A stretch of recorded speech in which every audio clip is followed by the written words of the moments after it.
समन्ता चक्रवालेषु अत्रा गच्छन्तु देवता सद्धम्मं मुनिराजस्य सुनन्तु सग्गमोक्कदं धम्मस्सवनकालो अयं बदन्ता धम्मस्सवनकालो अयं बदन्ता धम्मस्सवनकालो अयं बदन्ता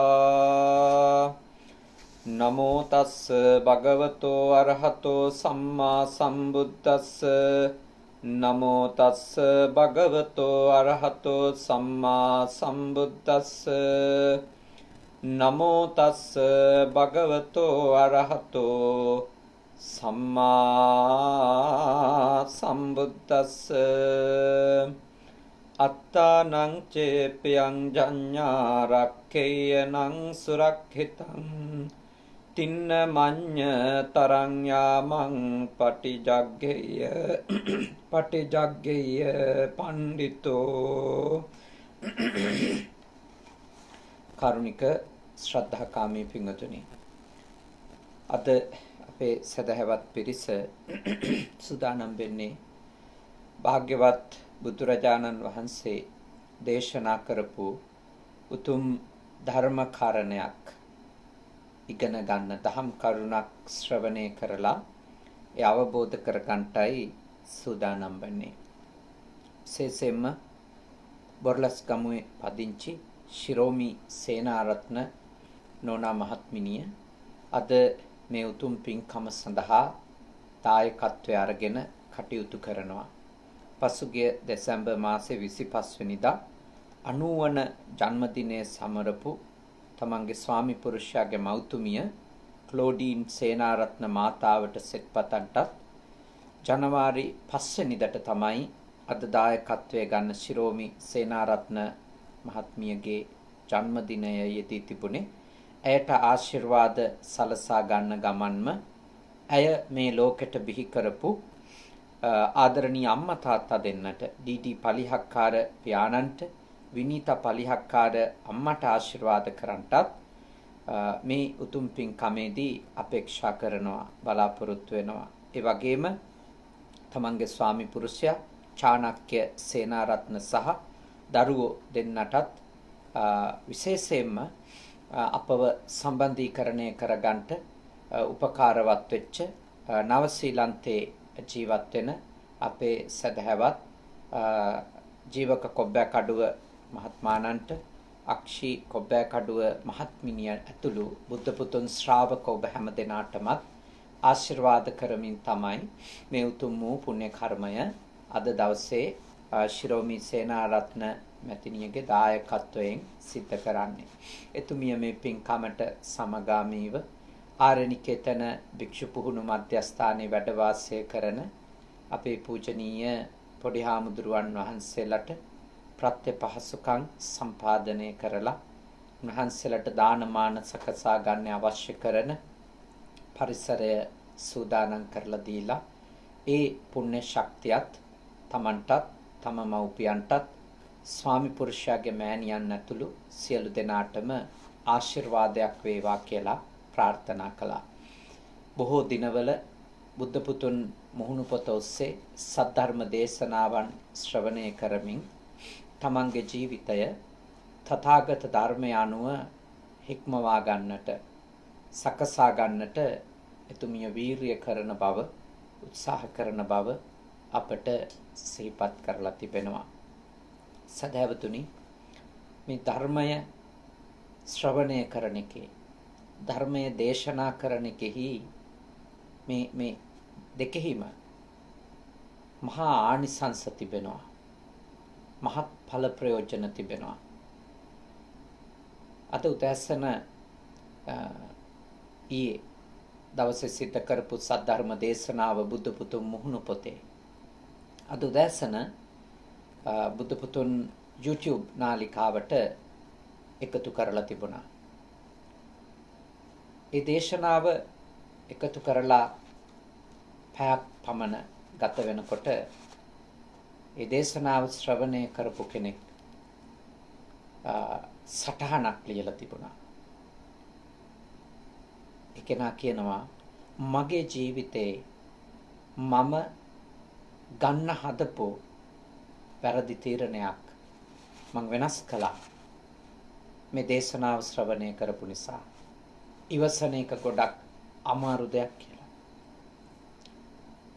මං කල්පනා කළා ඊයේ ධර්ම දේශනාව සිත කරපු එකෙන් මට කොච්චර ලොකු කුසලයක්ද අත්ුනේ කියලා. මොකද හේතුව එක මිනිහෙක් හරි තමන්ගේ ජීවිතේ වරදක් කරගන්න තමන්ට හෝ වෙන කෙනෙකුට හෝ වරදක් වෙන තීරණයක් ගන්න ගිහිල්ලා ඊයේ දේශනාව ශ්‍රවණය කරපු නිසා එයා ඒ තීරණය වෙනස් කළා තියෙනවා. ඒක කොච්චරනම් මේ තථාගත ධර්මය නිසා භාග්‍යවතුන් වහන්සේගේ දහම නිසා එක්කෙනෙක් හරි සනසුණු බවට සාක්ෂියක් නේ. එක්කෙනෙක් හරි සුවපත් වුණු බවට සහතිකයක්. අපිට මේ දේශනාවන් සිද්ධ කරන්නට තවත් උද්‍යෝගිමත් බව මේ වගේ තමන්ගේ ජීවිතය වෙනස් කරගන්නට අවංකවම මේ දේශනාවන්ගෙන් ලැබුණු ප්‍රතිඵල පිළිබඳව ඒ සිත කරපු සටහන අපි කවදාකවත් අඳුරන කෙනෙක් නෙමෙයි. ඒක කොච්චරනම් ප්‍රයෝජනයක්ද? බොහෝ අය කියන එකක් තමයි බණ කියලා වැඩක් නැහැ, බණ කියලා හැදෙන්නේ නැහැ, බණ කිව්වට මුකුත් වෙනස් වෙන්නේ නැහැ. හැමදාම ඉතින් බණ කියනවා තමයි. අත වශයෙන්ම කෑකෝ ගහගෙන මහා රළ වේග විදියට මහා වෙනස්කම් සිද්ධ වෙනවා පේන්නේ නැති වුණාට මේ විදියට බොහොම නිහඬව තමන්ගේ ජීවිතේ තීරණාත්මකම අවස්ථාවලදී තථාගතයන් වහන්සේගේ ධර්මයෙන් සැනසෙල්ලක් හොයාගත්තු ජීවිතයේ තමන්ට හෝ අනුන්ට තමන් කරගන්ට ගියපු වැරදි වලින් වැළකිච්ච මිනිස්සු කොච්චරනම් ඉන්නවද? ඒ නිසා මා ඔබට මෙත් සිතින් යෝජනා කරනවා මේ වගේ උතුම් පින්කම් වලට දායක වෙන නැත්තන්ටත් මහ පිනක්. ඒ විතරකුත් නෙමෙයි. මේ දේශනා ශ්‍රවණය කරලා තව කෙනෙකුට අහන්නනේ. තව කෙනෙකුට අහන්න ඒක හුවමාරු කරන එක. ඒකත් කොච්චර පිනක්ද? මොකද සමහර විට අද දේශනාවෙන් ඔබට මේ වෙලාවේ යම් දැනුමක් විතරක් එන්න පුළුවන්. ඒක ඔබට මහා සනසිල්ලක් ගෙනල්ලා නොදුන්නා වෙන්න පුළුවන්. ඒත් ඔබ ශ්‍රවණය කරලා තව කෙනෙකුට එය අහන්ට සලස්වන එකෙන් ඔබ හිතනවට වඩා ලොකු මෙහෙවරක් ඔබ අනිකා වෙනුවෙන් කරනවා වෙන්න පුළුවන්. අනිකාට එය මහා සනසිල්ලක් ගෙනල්ලා දීපු අවස්ථාවක් වෙන්න පුළුවන්. ඒ හින්දා මා ඔබට සිහි කරනවා ඔබ දහම් අහන්න. අනිත් අයටත් දහම් අහන්න ඔබට පුළුවන් විදියට අනිත් අය එක්ක මේ දේශනා හුවමාරු කරගන්න. බුද්ධ පුතුන් මුහුණු පොතේ වගේම බුද්ධ පුතුන් YouTube නාලිකාවේ ඔබට මේ ධර්ම දාණයට දායක වෙන්න පුළුවන් එක විදියක් ඒක. ඉතින් අද දවසේ දේශනාව සිත කරන පින්වත් පිරිසටත් මහ පිනක් අත් වෙනවා. තව පිරිසකට හිත හදාගන්න, හිත සුවපත් කරගන්න ඒ ලබා දෙන දායකත්වය නිසා. තමන්ගේ ජන්මදිනයේ දවසේ තමන්ගේ අම්මා තාත්තට සෙත් පතමින් තමන්ට ජීවිතයේ ශක්තියක් වෙන ආදරණීය ස්වාමි පුරුෂයාට ඔහුගේ සුජීවත්ව සිටින මෑණියන්ට විතරක් නෙමෙයි දරුවෝ දෙන්නටත් ආශිර්වාද කරමින් බණහන ඔබටත් සෙත් පතමින් තමයි ඔබටත් යහපතක් වෙන්න කියලා ප්‍රාර්ථනා කරමින් තමයි අද මේ දේශනාව සිත කරන්නේ. පින්වතුනි, අද අපි කතා කරන්නේ තාම වැදගත් මාතෘකාවක්. තාම වටින මාතෘකාවක්. ප්‍රිය ආත්ම භාවය රැකගත යුත්තේ කෙසේද කියලා. ඒක ගැන අද ඔබත් එක්ක සාකච්ඡා කරන්නේ. අත්තානං වේපියං ජඤ්ඤා රක්ඛේයනං සුරක්ඛිතං තින්න මඤ්ඤ තරං යාමං පටිජග්ගේය පඬිතෝ. මේ දේශනාවේ සඳහන් වෙන්නේ මොකක්ද? සියාත් භාවය නැත්නම් තමන්ගේ ආත්ම භාවය, තමන්ට ලැබුණු මේ අවස්ථාව තමන්ට කැමති නම්, තමන් ඒකට ප්‍රියයි නම්, තුන් වයසෙන් එක් වයසකදී හරි තමන්ව ආරක්ෂා කරගන්න, තමන්ව රැකගන්න තමන් යමක් කළ යුතුයි කියලා. මේ පණිවිඩ කීපයක් තියෙනවා. අපි ඒක හොඳින් නිරීක්ෂණය කරමින් සාකච්ඡා කරමු. ඇත්තටම මේ ලෝකේ ඉපදිච්ච හැම කෙනෙක්ම වැඩිපුරම ආදරය කරන්නේ කාටද කියලා අහුවොත් අපි එක එක්කෙනාගේ නම් කියයි. හැබැයි වැඩිපුරම කවුරුත් ආදරය කරන්නේ තමන්ට. තමන්ට තමයි කවුරුත් ආදරය කරන්නේ. ඒක වරදක්ද? දරුවන්ට වඩා තමන්ට ආදරය කරන එක? නෑ, ඒක වරදක් නෙවෙයි. සැමියාට වඩා තමන්ට ආදරය කරන එක? ඒක වැරද්දක් නෙවෙයි. බිරිඳට වඩා තමන්ට ආදරය කරන එක වැරද්දක් නෙවෙයි. ශිෂ්‍යයෝ, දැන් මම ගුරුවරයානේ, මට වඩා උන්වහන්සේලාට ආදරය කරන එක ඒක වැරද්දක් නෙමෙයි. මේ ලෝකේ කවුරුත් තමන්ට තමන් ප්‍රිය වෙන එක, තමන්ට තමන් ආදරය වෙන එක, තමන්ට තමන් කැමති වෙන එක ඒක කිසිසේත්ම වැරද්දක් නෙමෙයි. අපි සමහර වෙලාවට ආදරෙන් මත් වුණාම මම මේ ලෝකේ හැම දෙයකටම වඩා මටත් වඩා අම්මට ආදරේ, තාත්තට ආදරේ, දරුවන්ට ආදරේ, බිරිඳට ආදරේ, සැමියාට ආදරේ ආදි වශයෙන් කියන අවස්ථා මනුෂ්‍යයෝගේ ඇහිලා තියෙනවා මට. සමහර කෙනෙකුට අනුව ඒක ඇත්ත වෙන්න ඇති. ඒත් මම විශ්වාස කරන එක තමයි අපි හැමෝම ඇත්තටම ආදරය කරන්නේ පළමුවෙන්ම ආදරය කරන්නේ තමන්ට.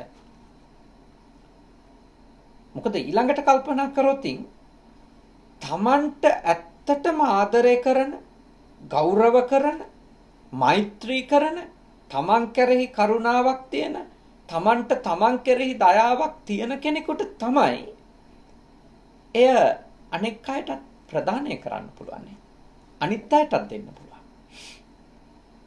මට ආදරේ නැත්තම්, මට ගරු කරන්නේ නැත්තම්, මට මං ගැන අගයක් නැත්තම්, මට මං ගැන වටිනකමක් නැත්තම් මම අනිත් අයට වටිනකම් දෙයිද? මං අනිත් අයට ආදරය කරුණාව ලබා දෙයිද?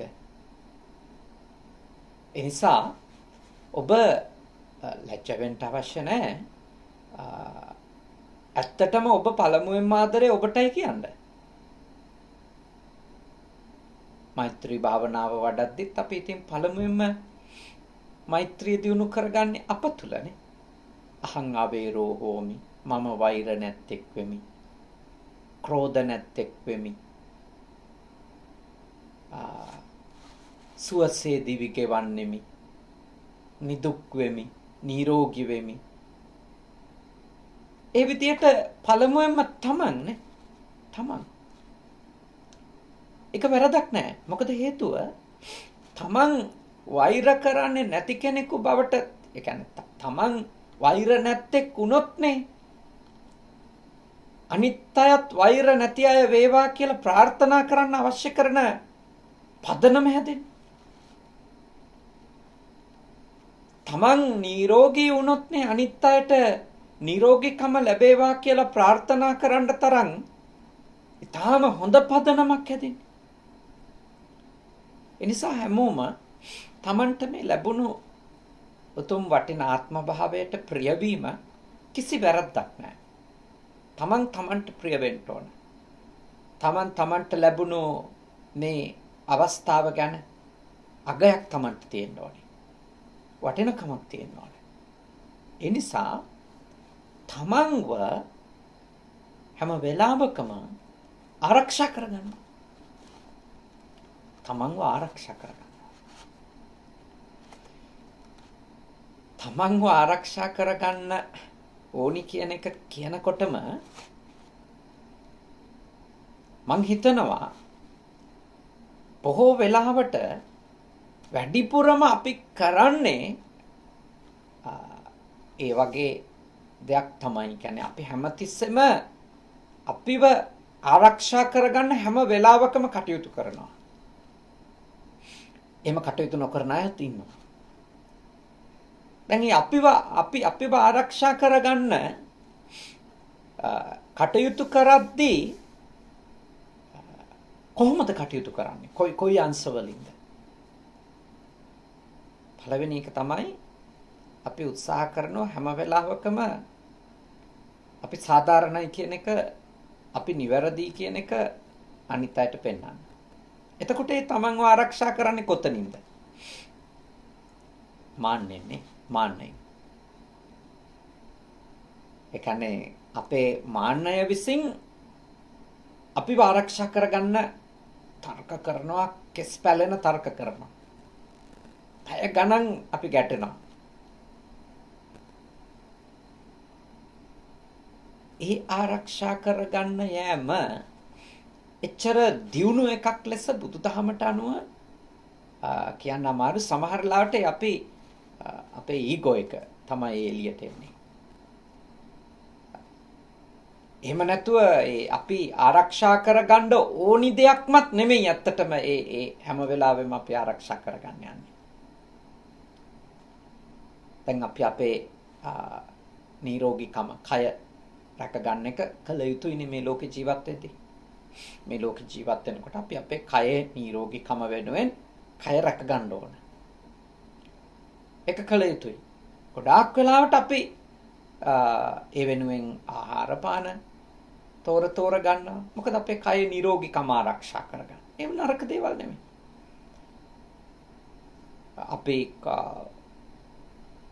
අපේ කයට හානිකර දේවල් අපේ කයට ලං වෙන එක වළක්ව ගන්න මොනතරම්නම් උපක්‍රමයන් යොදනවද? ඒ එකක්වත් වැරදි දේවල්වත්, නරක දේවල්වත්, අයහපත් දේවල්වත් නෙමෙයි. අපිව ආරක්ෂා කර ගැනීම වෙනුවෙන් අපි කොච්චර දේවල් කරනවදනේ. ගෙවල් වලට හොඳට දොරාගුළු දාන. මොකද හතුරෙක් ඇවිල්ලා අපිව මරයිද? අපිට හිංසා පීඩා කරයිද? හොරෙක් හතුරෙක් අපිට ප්‍රශ්නයක් ඇති කරයිද? එහෙනම් අපි ගොඩාක් දේවල් අපේ රැකවරණයට දේවල් දානවා. අපේ මුදල් ආරක්ෂා කරගන්න හැමෝටම රහස්‍යාංක තියෙනවානේ. ඒ මුදල් වල රැකවරණේ රහස්‍යාංක. මෙහෙම විවිධ දේවල් අපි කරනවා අපි රකින්න සහ තමන් රකින්න සහ තමන්ගේ කියලා හිතන දේවල් ආරක්ෂා කරගන්න. ඒවා වැරදි දේවල් නෙමෙයි. ඒවා මේ සම්මුති ලෝකේ ජීවත් වෙනකොට ඒවා කරන්න ඕන. හැබැයි බුදුහාමුදුරුවෝ අපිට දේශනා කරනවා හරියටම නිවැරදිවම තමන් ආරක්ෂා කර ගැනීම කියලා කියන්නේ යම්කිසි තැනක දොරගුළුලාගෙන හැංගිලා ඉන්න එකම නෙමෙයි කියලා. ඒකම නෙමෙයි නියම තමන් රැක ගැනීම කියලා බුදුරජාණන් වහන්සේ දේශනා කරා. ওই ටික කවුරුත් කරන දේවල් ටික. ඔය විදියට තමන්ව ආරක්ෂා කරගන්න විදිය ගැන බුදුරජාණන් වහන්සේ නමක් පහළ වෙලා උපදෙස් දෙන්න ඕනද? හොඳට දොරගුළුලාගෙන ඉන්න. සල්ලි ටික ආරක්ෂා කරගන්න හොඳ මේ රහස් සංඛ්‍යාවක් හරියට තියාගන්න, හොඳ පාස්වර්ඩ් එකක් දාගන්න. තමන්ගේ කායික සෞඛ්‍ය ආරක්ෂා කරගන්න මෙන්න මේවා නොකර ඉන්න මේවා කරන්න වගේ දේවල් වලට ඒ වගේ දේවල් වලටත් බුදුදහමේ යම් උපදෙස් තියෙනවා. හැබැයි බුදුවරයෙක් පහළ වෙන්නේ ලෝකෙට අපිට සැබෑ රැකවරණය උදා කරගන්න ක්‍රමේ කියලා දෙන්න. තමන්ව ආරක්ෂා කරගන්න සැබෑම ක්‍රමවේදය කියලා දෙන්න.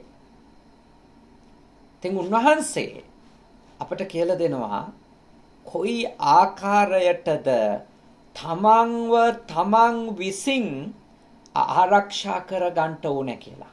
කොයි ආකාරයටද කියලා. මනාකොට තමන් රකින්න ඕන කියලා උන්වහන්සේ කියනවා. දන් දීම්, සිල් රැකීම්, පිළියෙලි, කය වචනය හික්මවා ගැනීමෙන්. දන් දීම්, සිල් රැකීම් ආදී කටයුතු කරමින් තමන්ගේ කය වචනය හික්මවා ගනිමින් ගිහියෙක් තමන්ව ආරක්ෂා කරගන්නවා.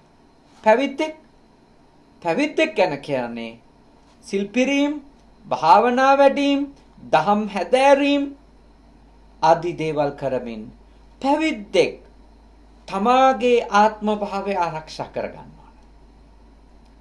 ඒ කියන්නේ ගිහියත් පැවිද්දත් හාමුදුරුවොත් මමත් ඔබත් නේ. අපි දෙකොල්ලම බුදුහාමුදුරුවෝ උගන්වපු අපිව ආරක්ෂා කරගන්න වැඩපිළිවෙලේ ඉන්නවා නම් ඒකට තියෙන ක්‍රමවේදය තමයි අපි දන් දෙන අය වෙන්න ඕන. අපි සිල් රකින්න අය වෙන්න ඕන. මොකද අනාරක්ෂිතම තැන මේ සසරට අපි නැවතත් එකතු වෙන එක. ඒක තමයි සැබෑම අනාරක්ෂිතකම. සැබෑම අනාරක්ෂිතකම කියන්නේ අපි ආයේ උපදින එක. සැබෑම අනාරක්ෂිතකම. එතකොට බුදුහාමුදුරුවෝ අපිට කියලා දෙන්නේ ඒ සැබෑ අනාරක්ෂිතකම නැති කරගන්න විදිය. මොකද ඉපදිච්ච කෙනෙකුට හැම වෙලාවකම අනාරක්ෂිත බව පිළිබඳව බිය තියෙනවනේ. අපි දවසකින් හරි වයසට යනකොට එන්නේ මොන හැඟීමද? සුරක්ෂිතයි කියලාද අනාරක්ෂිතයි කියලාද? අනාරක්ෂිතයි කියලා. ඒකනේ වයසට යන්න බොහෝ වෙලාවට මිනිස්සුන්ගේ ධනයට තියෙන ආසාව, ජීවිතයට තියෙන ආසාව, තණ්හාව ඒව වැඩි වෙනවා පේනව නේද? එයි වයසට යන්න මහා අනාරක්ෂිත හැඟීමක් මනුස්ස సంతානය තුල ඇති වෙනවා. ලෙඩ වෙනකොට තවත් මේ තත්ත්වය වැඩි. වයසට යනකොට ලෙඩ වෙනකොට මහා අනාරක්ෂිත හැඟීමක් තමන්ට තමන් ගැන ඇති වෙනවා. ඒ කියන්නේ මේ ඔක්කොම ප්‍රශ්නේ කොතනද තියෙන්නේ? සැබෑම කාරණාව කොතනද තියෙන්නේ? ඉපදෙන තැන. ඒ කියන්නේ අපි අනාරක්ෂිත වීම යනු ඇත්තටම අපි උපදින එක.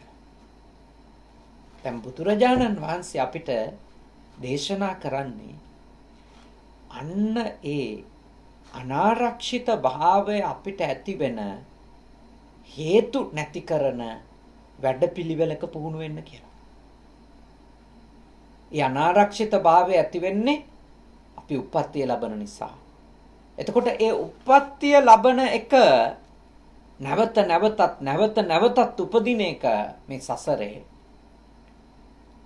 ඒක මිනිසෙක් වෙලාම ඉපදුනොත් ටිකක් හරි සුරක්ෂිත භාවයක් තියෙනවා කියමුකෝ. තිරිසන් සතෙක් වුණා. പ്രേත සත්වයෙක් වුණා. නිර්සත්වයෙක් වුණා. අපි කොච්චර අනාරක්ෂිත වෙනවද? ආයි මනුෂ්‍යාත්ම භාවයකට එන්න ඒ වගේ භාවයක ඉපදිච්ච කෙනෙකුට ලැබෙන අවස්ථාව කොච්චර දුර්ලභද? මොනතරම් අනාරක්ෂිත වටපිටාවක් ගොඩනගෙනවද? මෙන්න මේ කාරණේ නිසා බුදුහාඳුරෝ දේශනා කරනවා කෙනෙක් ගේ ඇතුළකට වෙලා දොරගුළුලාගෙන තමන්ව ආරක්ෂා කරගන්න, තමන්ගේ ධනය රැකගන්න, තමන්ගේ දේපල රැකගන්න කරන කටයුතු වලට වඩා වැඩි අවධානයක් ලබා දීලා තමන්ගේ ආධ්‍යාත්මය රැක ගන්න ඕනි කියලා. තමන්ගේ හිත ආරක්ෂා කර ගන්න ඕනි කියලා. මොකද තමන්ගේ හිතට තරම් තමන්ට අනර්ථ කරන්න ඔය එළියෙන් එන කිසිම කෙනෙකුට බෑ. අපිට හිත කරලා තියෙන නරකවල්, හිත කරපු හතුරුකම්, හිත විසින් අපිට සිද්ධ කරපු පාඩු ඇත්ත වශයෙන්ම එළියේ පුද්ගලයෝ විසින් හෝ ආයතන විසින් අපිට ඇත්ත වශයෙන්ම කරලා නැහැ. හිත තමයි වැඩිම හානිය අපිට කළා තියෙන්නේ. හිත තමයි අපිට වැඩිම හතුරුකම් කළා තියෙන්නේ. මොන හිතද? හික්මවාගෙන නොතිබුණු හිත. හික්මවා ගත්තේ නැති සිතුවිලි. ඒ වයින් තමයි අපිට ලොකුම හානි, ලොකුම අනතුරු, ලොකුම ප්‍රශ්න ඇති කරලා තියෙන්නේ. අපි නම් හිතන්නේ අරයා තමයි මට ලොකුම නරක කළේ, මෙයා තමයි මට ලොකුම වැරද්ද කළේ, හතුරුකම කළේ, හිංසාව කළේ, පීඩාව කළේ, වංචාව කළේ කියලා අපි හිතනවා. අපි හැමතිස්සෙම එළියේ ප්‍රශ්න ටිකත් එක්කනේ අපි හිතන්නේ අපේ සතුට නැති වෙලා, සැනසෙල්ල නැති වෙලා කියලා. ඇත්තම කාරණේ තමයි යථාර්ථයට ගියොත් අපේ හිත තරම් අපිට හතුරුකම් කරලා අපි මේ සසරේ සහ මේ භවයේ අනාරක්ෂිත කරපො වෙන ධර්මයක් නැහැ. ඒ කියන්නේ හික්මවා ගත්තේ නැති, පුහුණු කරගත්තේ නැති හිතක් තමයි මේ අනතුර අපිට කරන්නේ. පුහුණු කරගත්තේ නැති හිතක් කොයි වගේ අනාරක්ෂිත බවකින් යුක්තද කියලා පෙන්නනවා භාග්‍යවතුන් වහන්සේ. උපමා කරනවා සෙවිලි කරපු නැති ගෙයකට. සෙවිලි කරපු නැති ගෙයක් වගේ. මනාව හෙවිලි කරපු ගෙයක් වගේ තමයි හදාගත්තු හිතක්. මනාව වහල හෙවිලි කරපු දොරාගුල් දාපු ගෙයක දැනෙනවනේ ආරක්ෂිත හැඟීමක්. දැන් මම ආරක්ෂිතයි, බය වෙන්න දෙයක් නැහැ, දොර වහගත්තා ලොකු දෙයක් කියලා. වහල හෙවිල්ල ගත්තා ලොකු දෙයක්. දැන් කාටවත් ඇතුල් වෙන්න බෑ. භාග්‍යවතුන් වහන්සේ දේශනා කරනවා ඔබ ගෙදර වහල හෙවිලි කරගත්තට වඩා දොර අගුළු හරියට දාගත්තට වඩා ලොකු රැකවරණයක් ඔබ හදාගත්ත වෙනවා. ඔබේ හිත පරිස්සම් කරගත්තොත්. ඒ හිත පරිස්සම් කර ගැනීම කියන්නේ එය ඊටාම ඉහළ උතුම් ප්‍රබුද්ධ වැඩපිළිවෙලක්. එකක් තමයි දාන. දන් දීම් වශයෙන් අපි හිත ආරක්ෂා කරන එක. දන් දීම් වශයෙන් හිත ආරක්ෂා කරන එක. දන් දීම් වශයෙන් හිත ආරක්ෂා කරනවා කියන්නේ මොකක්ද? අපේ ඇලීම් නිසානේ අපි අනාරක්ෂිත වෙන්නේ. අපේ ඇලීම් නිසානේ අපි අනාරක්ෂිත ගොඩක්. අපි කාට හරි ඇලිලා ඉන්නකොට හැම තිස්සෙම යහිමි වෙයිද කියන බය, අසහනය අපිට තියෙනවා. දේවල් වලට ඇලිලා ඉන්නකොට ඒවා නැති වෙයිද, අහිමි වෙයිද කියන බය, අසහනය අපිට තියෙනවා. ඒ අනාරක්ෂිත හැඟීමත් එක්කම තමයි අපි ඉන්නේ. එතකොට දන් දෙන කෙනා එයා ඒ ඇලුණු දෙයටම තියෙන, බැඳුණු දෙයටම, ඒ කියන්නේ ඒ දෙයට තියෙන ඒ මානසික බන්ධනයෙන්නේ ආ දානය ඇතුලේ නිදහස් වෙන්නේ. එයා නිදහස් වෙන්නේ එයාගේ ඇලීමෙන්. එතකොට ඇලීමෙන් දානය නැත්තම් පරිත්‍යාගය ඇතුලේ ඇලීම කියන එක දුරු කරගන්න කෙනාට අනාරක්ෂිත බව කියන එක එන්නේ නැහැ. ඒකයි දන් දීම් වශයෙන් තමන්ව ආරක්ෂා කරනවා කියන්නේ, තමන් සුරක්ෂිත වෙනවා කියන්නේ. දන් දීම් වශයෙන් පොඩ්ඩක් හරි දම්පැන් දීම සතෙකුට හරි බත් මිටක් හරි දීලා දුගියෙකුට, දුප්පතෙකුට, යාචකයෙකුට හරි දෙයක් පරිත්‍යාග කරලා දීම අතහැරීම පුහුණු කරගත්තු එක්කෙනාට තමන් ගැන ලොකු සුරක්ෂිත හැඟීමක් දැනෙනවා. හැම සතයක්ම කිසිවෙකුටත් නොති. සමහර වෙලාවට තමනුත් භුක්ති විඳින්නේ නැතුව හම්බ කරන මිනිස්සු නේද? හම්බ කරන මිනිස්සු, රකින්න මිනිස්සු පුදුම බයෙන් ඉන්නේ. පුදුම බයකින්. පුදුම අනාරක්ෂිත හැඟීමකින්. ඒගොල්ලොන්ට රැකවලුන් ඉන්නවා 300. ඒ වුණාට පුදුම බයෙන් ඉන්නේ නේ. විවිධ ස්ථානවල ගිහිල්ලා වැඳගෙන ඉන්න ස්වභාවය දැක්කම අනුකම්පා හිතෙනවා නේ. අනුකම්පා හිතෙනවා. අයියෝ කොහෙද ඉන්නේ කියලා. මොනතරම් ඛේදවාචකයකට ගොදුරු වෙච්ච මිනිස්සුද කියලා. ඇයි? කොච්චර රැකවලුන් හිටියත් තණ්හාවෙන් අපේ මනස මත් වෙලා නම් අපිට දැනෙන්නේ මහා අනාරක්ෂිත බවක්. මම මැරෙයිද, මට මොකක් හරි වෙයිද, මට මේක නැති වෙයිද, අරක නැති වෙයිද කියලා තණ්හාවෙන් මුසපත් වෙච්ච ගිහියා පැවිද්දා කවුරුත් නේ හරි පුදුම විදියට පීඩා විඳිනවා, බයෙන් ඉන්නවා, තැතිගෙන ඉන්නවානේ. එතකොට බුදුරජාණන් වහන්සේ දේශනා කරනවා කෙනෙකු අතහැරීම කියන එක පුරුදු වෙලා නම්, අතහැරීම පුරුදු වෙලා නම් එයාගේ හිතට මහා සුරක්ෂිත හැඟීමක්, නිර්භය හැඟීමක් එයාගේ හිතට ලබා දීලා තියෙනවා. එහින්දා බුදුදහමේ කියන දේ උඩුගම්බලා පීනන දෙයක්. මම දන්නවා ඒක සාමාන්‍ය ගිහියාට පැවිද්දට මේ කියන්නේ ඇඳන් ඉන්න ඇඳුම නෙමෙයි, මේක ප්‍රගුණ කරගන්න එක කාට වුණත් මේක දුෂ්කරයි. මේ පහසු එකක් නෙමෙයි. සරලව කතා පවත්වන්න පුළුවන්. පුහුණු වෙන කොට ඒක හරි දුෂ්කරයි. ලස්සනට කියලා දෙන්න පුළුවන්. ඒ වුණාට ඒක ඇත්තට ප්‍රගුණ කරන වෙලාවේදී ඒක අභියෝගයක්. ඒක රළ පහරට එරෙහිව, සැඩ පහරට එරෙහිව පිහිනා යෑමක්. උඩුගම්බලා පිහිනා යෑමක්. මොකද මිනිස්සු දේවල් වලට බැඳෙනකොටමයි අනාරක්ෂිත හැඟීම් එන්නේ. දේවල් වලට උමතු වෙනකොට, මත් වෙනකොට, මුසපත් වෙනකොට, දේවල් වල වහලෙක් වෙනකොට තමයි ඒ අනාරක්ෂිත හැඟීම එන්නේ. එතකොට බුදුහාඳුරෝ දේශනා කරනවා ඔබ දේවල් වලට තියෙන උමතුව අතහරින්න. දන් දීම කියලා යෝජනා කරන්නේ ඒකනේ.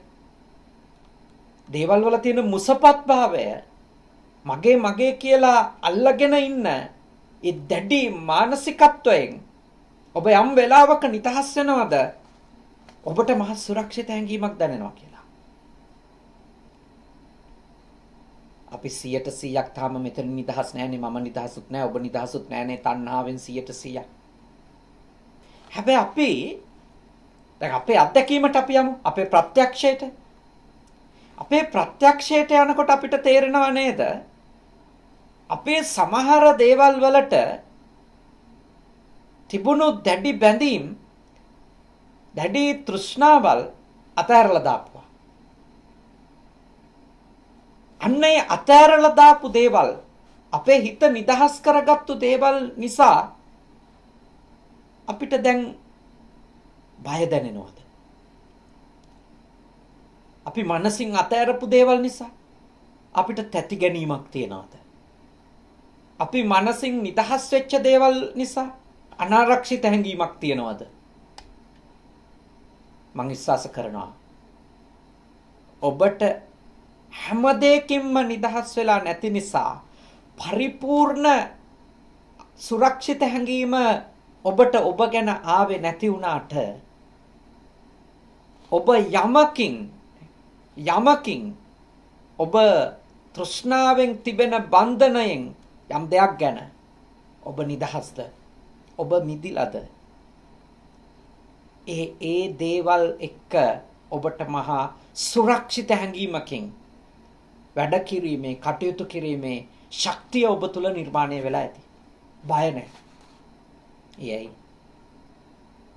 බය තියෙන බැඳීම තියෙන කන් විතරයි. බැඳීම ඉවර වෙච්ච දේත් එක්ක බය හට ගන්නෑ. ඒකේ රකින්න. දෙයක් ගැන විඳවීමක් මනසේ එන්නේ නැහැ. ඒක මනසේ දියුණු තත්වයක් භාග්‍යවතුන් වහන්සේ මේ දේශනා කරනවා. ගිහියන් වන ඔබට බුදුහාමුදුරු දේශනා කරන දන් දීම් වශයෙන් පුළුවන් මට්ටමේ මේ පරම තත්වයට යන්න කාරණයක් නෙවෙයි. මේ භවයේ ලැබිච්ච අවස්ථාවේ පුළුවන් මට්ටමින් ඔබ බැඳීම් වලින් නිදහස් වෙමින් තමන්ට සුරක්ෂිත භාවයක් තමා තුළ දියුණු කරගන්න. තමන්ට රැකවරණයක් සලස ගන්න. ඊළඟට සීලයනේ. සීලයත් යෝජනා කරන එකක්. ගිහියාටත් ගිහියෙක් සිල් රකින්නවා කියන්නේ දම් දෙනවටත් වඩා ඉදිරි පියවරක් නේක. දම් දෙනවටත් වඩා ඉදිරි පියවරක් තමයි කෙනෙක් සිල් රකින්න පෙළඹෙන එක. දම් දෙන කෙනෙකුගේ ඇලීම් ගැටීම් ප්‍රමාණය යම් මට්ටමකට අඩු වෙනවද ඊට වඩා විශාල ප්‍රමාණයක් සිල් ආරක්ෂා කරන කෙනෙකුගේ ඇලීම් ගැටීම් ඒ කියන්නේ මේ කියන්නේ අවබෝධයෙන් සිල් රකින්න කෙනෙකුගේ ඒකත් කියන්න එපා සම්මා දිට්ඨියෙන් යුක්තව සිල් රකින්න කෙනෙකුගේ නැත්තම් වෘත සමාදන් වෙච්ච අය ඉන්නවා වෘත සමාදන් වෙලා ඉන්න අයගේ මොකක්වත් දුරු වෙලා තියෙනවා අපි දකින්නේ නැහැ මරුණත් කරන්නේ නැහැ කියන දේවල් තියන් ඉන්නවා හැබැයි ඒගොල්ලෝ සැනසෙල්ල නැහැ යාලට හැමතිස්සෙම තරහෙන් දාත් මිටි කකා සහනෙන් අතෘප්තියෙන් කලකිරීමෙන් එපා වෙලා බයෙන් එහෙම ඉන්නවා මේ ඒ වෘත සමාදන් වෙච්ච අය සිල් සමාදන් වෙන අය කියන්නේ අවබෝධයකින් යුක්තව යමක් නොකරන අය තාම හොඳ තේරුම් ගැනීමකින් තථාගතයන් වහන්සේගේ මඟ පෙන්වීම තාම පුළුල්ව වටහා ගනිමින් යමක් කරන අය හෝ නොකල යුතු දේවල් නොකර ඉන්න අය ඒගොල්ලන්ට තමයි සිල් රකින්න අය කියන්නේ. වෘත සමාදන් වෙච්ච අය ඉන්නවා ඒ දැඩි අදහස් වල එළඹිලා ඒගොල්ලෝ මම මේක කරන්නේ නැහැ කියලා ඉන්නවා. ඉතින් හොඳයි සමහර දේවල් එහෙම නොකර ඉන්නේවා හොඳ දේවල් තියෙනවා. හැබැයි දුක්ෙන් අසහනෙන් තරහෙන් හැම තිස්සෙම මේගොල්ලෝ ඉන්නේ අනාරක්ෂිත හැඟීමකින්. මම ගොඩක් වෙලාවට දැකලා තියෙනවා. වෘත සමාදන් වෙච්ච අය ඉන්නේ අනාරක්ෂිත හැඟීමකින්. ඒගොල්ලන්ට කවුරු හරි ළඟින් ගියත් පය හිතෙනවා මේ මගේ සිල් කඩලා දායිද වගේ. ඒ අනාරක්ෂිත හැඟීමනේ. එයයි අවබෝධයෙන් නොකර ඉන්න දෙයක් නම් තේරුම් අරගෙන නොකර ඉන්න තීන්දුව කරපු එකක් නම් කවුරු හරි ළඟින් ගියා කියලා ඒක අර්බුදයට ලක් වෙලා විනාශ වෙලා යන්න විදියක් නැහැනේ. Taman අවබෝධයෙන් නම් දෙයක් නොකර ඉන්න. එහින්දා මම ඔබට යෝජනා කරනවා ඔබ බුදුහාමුදුරුවෝ උගන්වපු විදියට සිල් ආරක්ෂා කරන කෙනෙක් වෙන්න. ඒකෙන් අදහස් වෙනවා. එතකොට ඔබගේ ආවේග කෙලස් බන්ධන ඔබගේ මනසේ තියෙන අගති වලින් ඔබ නිදහස් වෙලා කියන්නේ. දැන් මිනිස්සෙක් හොරකම් කරන්න පෙළඹෙන්නේ සමහර වෙලාවට මේ ලෝකේ තමන්ව ආරක්ෂා කරගන්න. මේ ලෝකේ තමන්ව ආරක්ෂා කරගන්න තමයි මිනිස්සෙක් සමහර කෙනෙක් හොරකම් කරන්නේ. සමහර කෙනෙකුට තණ්හාව උහුල ගන්න බැරුව හොරකම් කරනවා නේ. දැන් දුප්පත් මිනිස්සු මේ කාලේ සමහර වෙලාවට එළවලු ටිකක් හොරකම් කරන් යනවා අපි දකිනවානේ. පොල් ගෙඩියක් හොරකම් කරන් යනවා අපි දකිනවා. ඒවට ලංකාවේ මිනිස්සු මම දකිනවා මේ ඇඳුම් ගලවලා මේ මිනිස්සු ගම වටේ ඇවිද්දනවා. හැබැයි පල් හොරුන්ට ඡන්දෙ දෙනවා. අවුරුදු 30 40ක් තමන්ගේ සියල්ල හුරා කාපු අයට ඡන්දෙ දෙනවා. ඒ ඡන්දෙ දෙන මිනිස්සු අර පොල් ගෙඩියක් හොරකම් කරපු මිනිහව ඇඳුම් ගලවලා ගම වටා එක්කරන් ගිහිල්ලා පාඩම් උගන්වන්න යනවා ආයෙ හොරකම් නොකරන්න කියලා. ඒ අපේ රටේ හැටිනේ. ඒ තමයි පොදු ජනතාවගේ හැටි. ඒගොල්ලන්ට කියන ප්‍රොතජ්ජනයෝනේ. පොදු ජනතාවගේ හැටි එහෙම තමයි. මම ඔබට සිහි කරන්නේ පොල් ගෙඩිය හොරකම් කරන මිනිස්සයත් ඒක නොකර ඉන්න තමයි වීරිය කළ යුත්තේ. මොකද එය හොරකම් කරලා තමන්ව රැකගත්තට එතනම තමන් අනාරක්ෂිත තත්ත්වයට පත් කර ගැනීමක් එයා කරනවා. ඒ තමයි සොරකම් කිරීම කියන එකේදී තමන් රැකෙන්නේ නැහැ. වේලක් කන්න ලැබෙයි. සොරකම නිසා වේලක් කන්න ලැබෙයි. හැබැයි සසරදී අනාරක්ෂිතයිනේ. සසරදී අනාරක්ෂිතයි. එයා මේ භවයේ දුගී කමේ දුප්පත් කමේ මුව පිටිටම ගිලිලා ගිහිල්ලා තියෙනවා. එතනට වැටිච්ච එක්කෙනෙක් තව තවත් සොරකම් කිරීම ආදී කටයුතු වලටම නම් යන්නේ. එයා තව එයාගේ සසර ගමනත් අනාරක්ෂිත කර ගැනීමක්. හොරකම් කරන්නේ ඉදි කටුවද පොල් ගෙඩියද නෙමෙයි.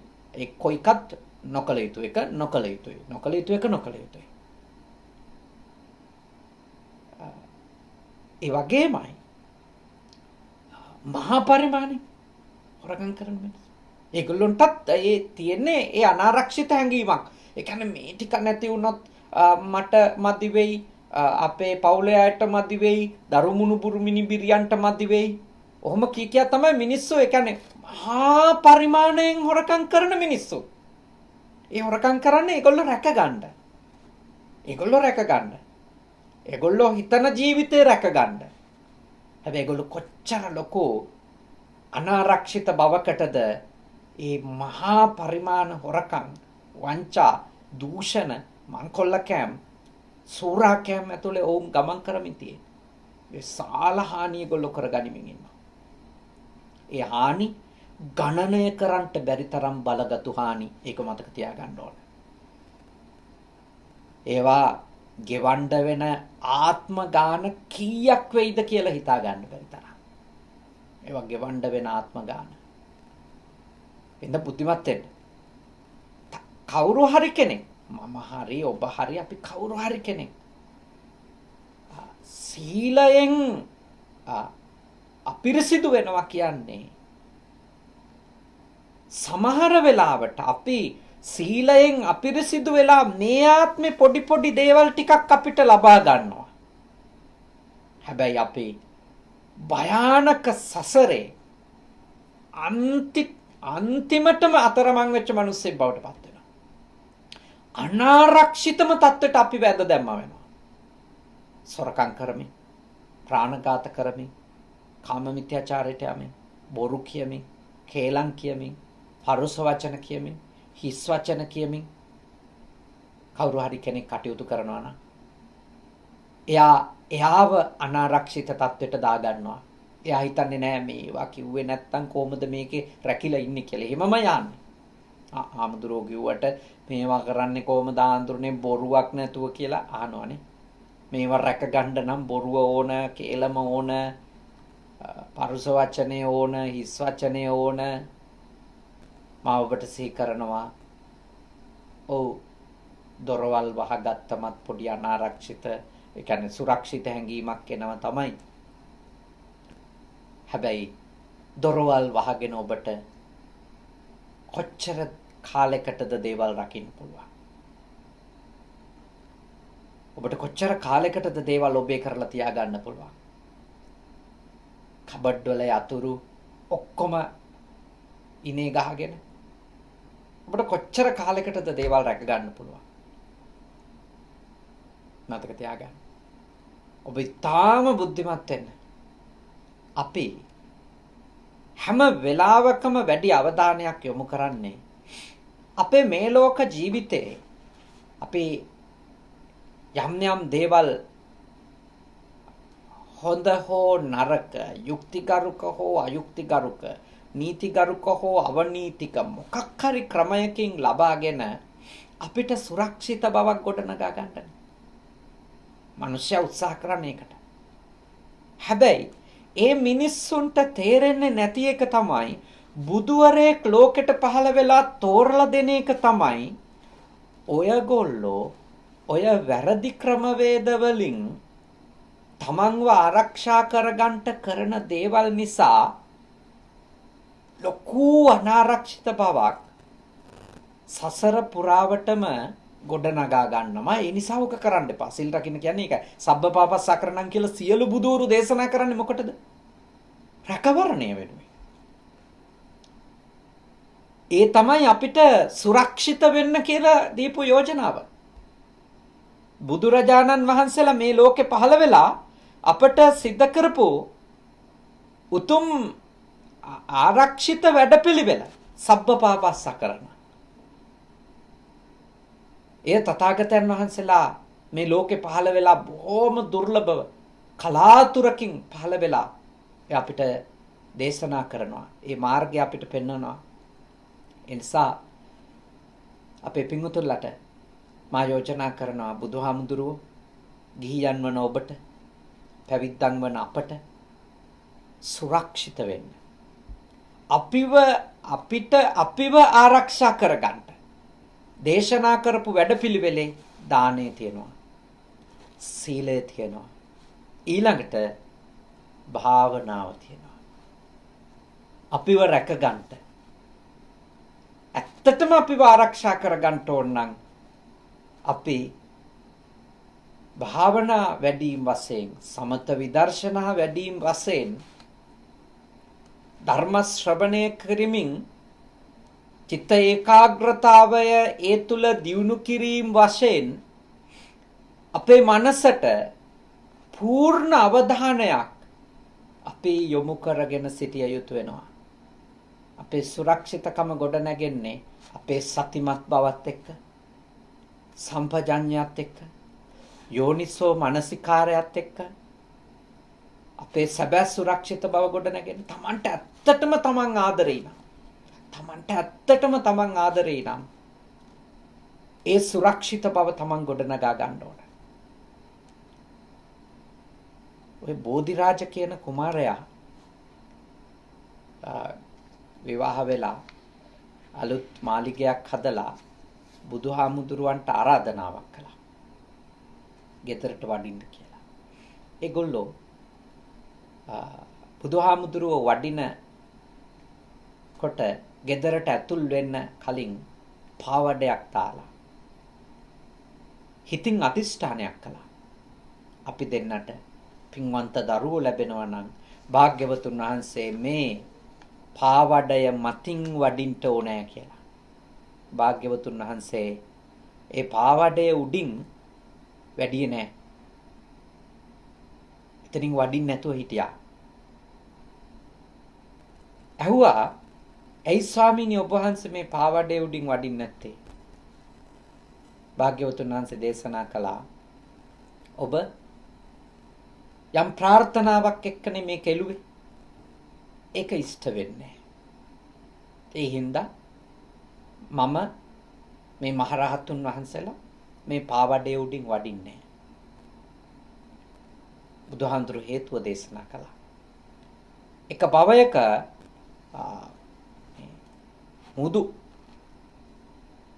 මුද හරහා නැව් වල ගමන් කරලා කටයුතු කරන වෙලාවකදී මේ නැව අනතුරකට මුදෙදි සිද්ධ වෙන අනතුරකට මුණ දීලා බොහොම අමාරුවෙන් ලෑල්ල කෙල්ලිලා පොඩි දූපතකට මේගොල්ලෝ යනවා. යාට පස්සේ බඩගින්නේ ඉඳිති. ඒ දැනුණු බඩගින්න නිසා ජීවිතේ රැකගන්න මේගොල්ලෝ අර කුරුල්ලෝ අඬද්දී වැළපෙද්දී එතන තිබුණු කුරුළු බිත්තර කඩ අනුභව කරා කියන. ඒ අකුසල විපාකය ඒ වෙලාවේ ඒගොල්ලෝගේ ජීවිතේ රැකිනව ඒක නිසා. හැබැයි ඒගොල්ලෝ ගෞතම බුදුහාමුදුරුවන්ගේ කාලේ බොහෝ සම්පත් ඇති රාජකීය පවුලක ඉපදිලා මහ ධන සම්පත් ඇතුව ඉපදිලා දරුව නැතුව විඳවන අය වෙනවා. දරුව නැතුව පීඩා විඳින අය වෙනවා. බලන්න එක වෙලාවක එයාට ඒ මෝ ලොකු දෙයක් මේ කුරුළු බිත්තර ටික හරි තිබුණු එක කියලා. ඒ කුරුළු බිත්තර රකිමින් හිටපු ඒ කිරිල්ලියෝ කෑ ගහද්දි අඬද්දි වැළපෙද්දි ඒක පොඩි කරන් කන වෙලාවේ එයාට හිතුනේ තමන්ගේ ජීවිතේ රැක ගන්න ලැබුණා මේකෙන් කියලා. හැබැයි සසරේ ගොල්ලෝ දරුවෝ නෑ කියන පීඩාවෙන් විඳවනවා. ඇත්තටම මේ කාරණාවත් එක්ක තමයි බුදුහාමුදුරුවෝ මම ඔය අද තෝරලා දීපු ගාථාව දේශනා කළේ. කියන්නේ අපි ජීවිතේ සමහර දේවල් රැකෙන්න කියලා කරන දේවල් තියෙනවා. හැබැයි ඒව නිසා අපි ලොකු අනාරක්ෂිත බවක් සසරේ ඇති කරගන්නවා. මේක හිතන්න. ඊළඟට තව වැදගත් දෙයක් තියෙනවා මේ දේශනාවේ මේ ඔබට අවධාරණය කළ යුතු මේ කොටසට අමතරව. ඒ තමයි තින්න මඤ්ඤ තරං යාමං පටිජග්ගේය පඬිතෝ. දැන් මේ දේශනාව අහන් ඉන්න අයට හිතෙන්න පුළුවන් ප්‍රශ්නෙට මෙතන උත්තරයක් ලැබෙනවා. මොකද අයියෝ දැන් මට අවුරුදු 60ක්. මගේ අතින් කොච්චර පව් සිද්ධ වෙලා තියෙනවද? දැන් ඉතින් දැන් ආමුදුරුලා කියන එක ඇත්ත වුණත් දැන් මම ඇවිල්ලා වැඩක් තියේද ඔය යහමාර්ගෙට. මං කරලා තියෙන පව් වල හැටියට. මගෙන් සිද්ධ වෙලා තියෙන වැරදි වල හැටියට. සමහර කෙනෙකුට හිතෙන්න පුළුවන් මම ඉතින් තරුණ කාලේ කොච්චර වැරදි අකුසල් කළාද දැන් මම තරුණ වියත් ඉක්මවල මැදි වියට ඇවිල්ලා ඉන්නේ දැන් ඉතින් හැදිලා වැඩක් නැහැ හැදෙන්න පුළුවන්ද බලන්න බුදුහාමුදුරුවෝ දේශනා කරනවා තුන් වයසෙම බැරි නම් තුන් වයසින් එක වයසකදී හරි මේ දේවල් ඔබ පුහුණු කරගන්න කියලා. ඒක බලාපොරොත්තු සුන් කළා නැහැ ඔබේ. බුදුදහම කාගේවත් බලාපොරොත්තු සුන් කරන්නේ ඔබට මේ මොහොතේ ඉඳන් උනා. දැන් ඔබට අවුරුදු 75 වෙන්න පුළුවන්. දැන් අර මේ දායකත්වයේ ගත්ත නෝන මහත්මයාගේ ස්වාමි පුරුෂයාගේ මෞතුමියනේ චාණක්‍ය මහත්මයාගේ අම්මා ක්ලෝඩින් සේනාරත්න මාතාවගේ ජන්මදිනයනේ. එතකොට ඇය 90 වන ජන්ම. අවුරුදු 90යි ඇයට. හැබැයි ඇයට මේ ජීවිතයේ සන්ධ්‍යා සමයේදී හරි ඇයට දාන ශීල භාවනා කියන උතුම් මාර්ගය පුහුණු කරගන්න පුළුවන්. ඇයගේ තරුණ විය, ළමා විය ඇයට මේ ධර්මයේ මගහැරිලා හිටියා, කුසලයේ මගහැරිලා හිටියා. ඇය තුන්වෙනි යාමයේ හරි ආරම්භ කරන්න පුළුවන්.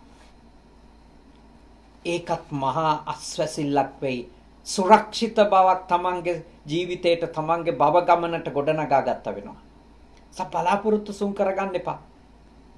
වෙනස් වෙන්න බෑ. කොච්චර කල් පව් කරලා තියනවද? ඔව් අතීතේ පව් කරලා ඇති. වැරදි කරලා ඇති. ඒත් ඔබ අවංකව ඒ අවබෝධ කරගෙන ඔබ දැන් කිනම් වියෙහි හිටියත්, මැදි වියෙහි හිටියත්, තරුණ වියෙහි හිටියත්, මහලු වියෙහි හිටියත්, කිනම් වයසක් පසු කරමින් ඔබ හිටියත් බුදුහාමුදුරුවන්ගේ ඉගැන්වීම තමයි ඔබට මේ සුරක්ෂිත බව ගොඩනගා ගන්න තවම අවස්ථාව තියෙනවා. තවම අවස්ථාව තියෙනවා. කොච්චර ලොකු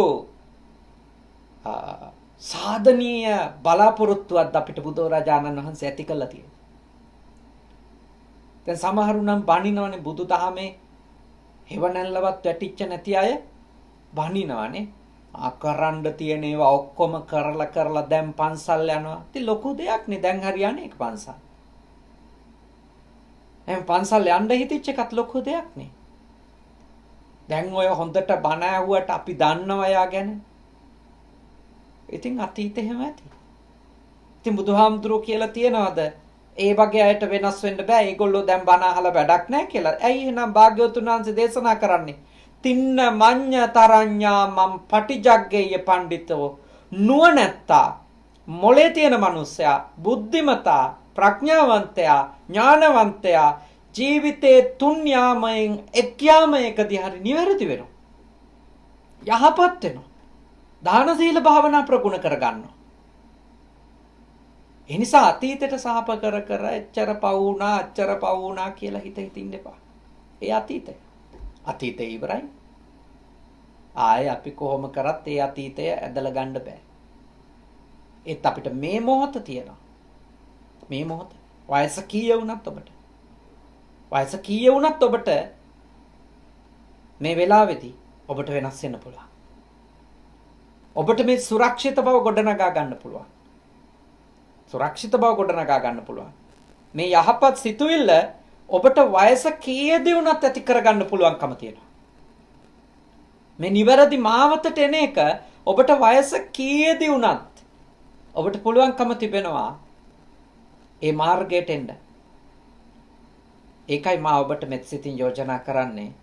බුදුහාමුදුරුවෝ දේශනා කරපෝ තමන්ට තමන් ආදරෙයි නම් මේ උතුම් මාර්ගයෙහි මේ වැඩපිළිවෙලෙහි ඔබ පුහුණු වෙන එක නවත්තන්න එපා. වයස කීය වුණත් කමක් නැහැ. වයස කීය වුණත් කමක් නැහැ. පුහුණු වෙන එක නවත්තන්න එපා. දැන් ඔබ ලෙඩ වෙලා ඉන්න පුළුවන්. ඔබ මරණ මංචකයටම වැටලා ඉන්න පුළුවන් මේ බණ අහද්දී. ඒත් පුහුණුව නවත්තන්න එපා. අහුම්කම් දීම අද ඉඳලා ආරම්භ කරන්න.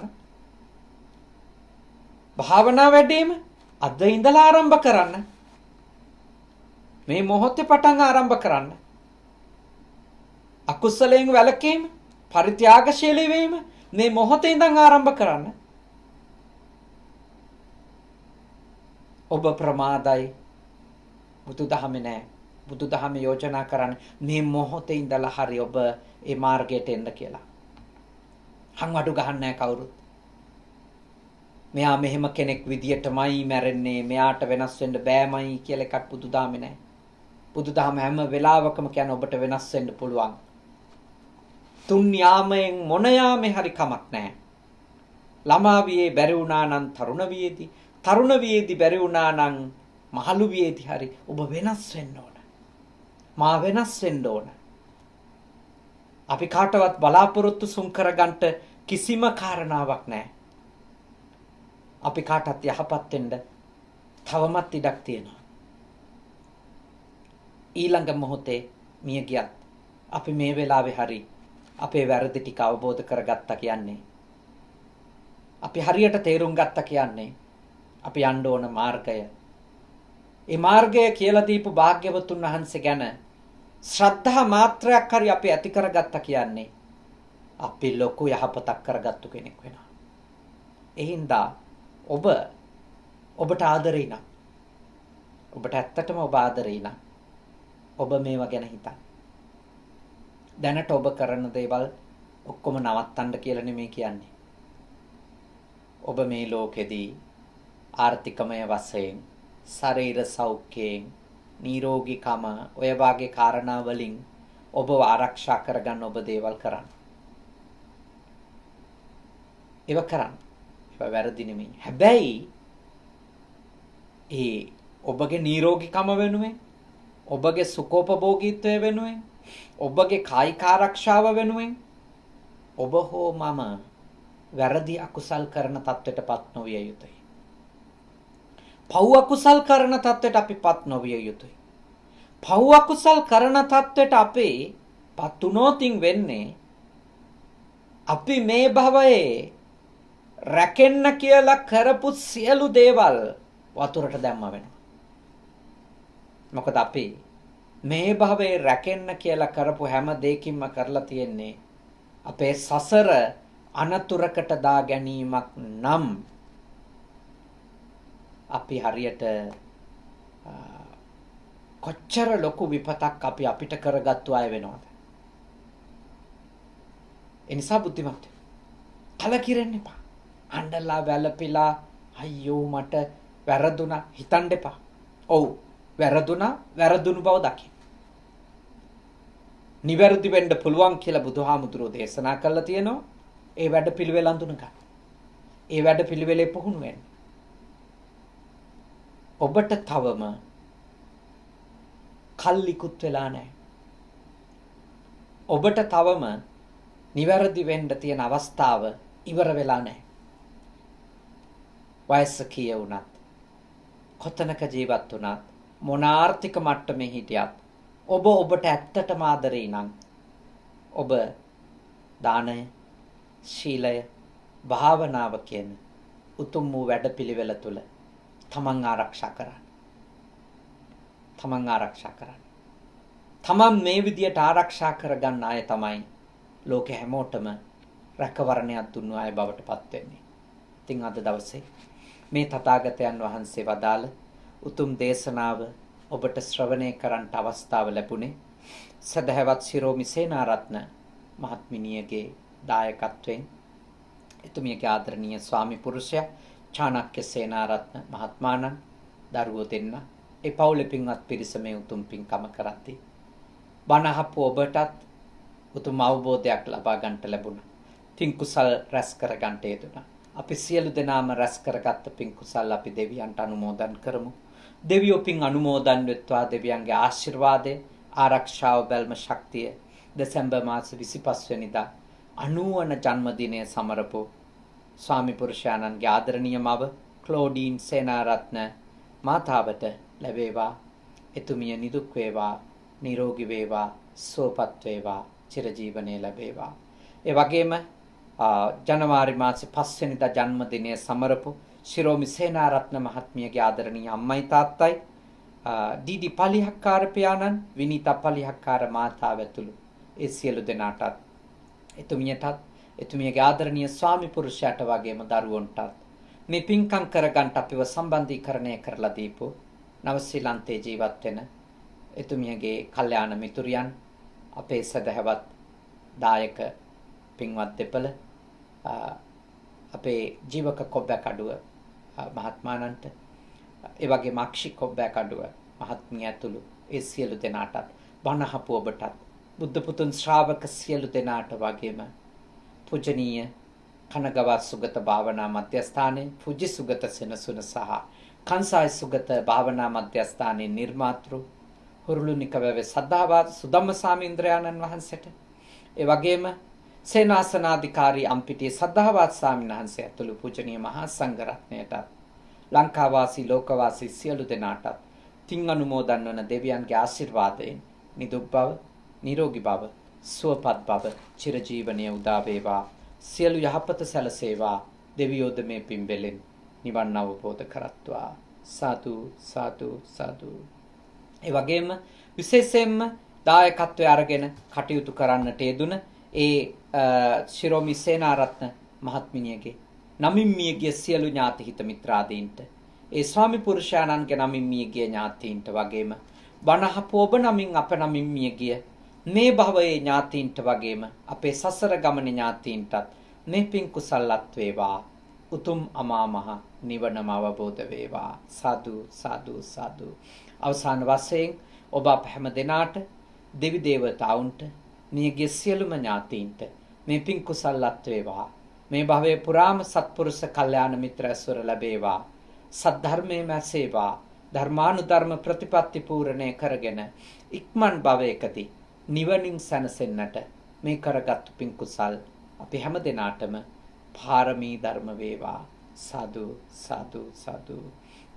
ආකාසට්ටා ච බුම්මට්ටා දේවා නාග මහිත්‍තිකා පුඤ්ඤන්තං අනුමෝදිත්වා චිරං රක්칸තු ශාසනං. ආකාසට්ටා ච බුම්මට්ටා දේවා නාග මහිත්‍තිකා පුඤ්ඤන්තං අනුමෝදිත්වා චිරං රක්칸තු දේශනං. ආකාසට්ටා ච බුම්මට්ටා දේවා නාග මහිත්‍තිකා පුඤ්ඤන්තං අනුමෝදිත්වා චිරං රක්칸තු මම් පරන්ති තී. හැම දිනම නිදුක් වෙත්වා, නිරෝගී වෙත්වා, සුවපත් වෙත්වා.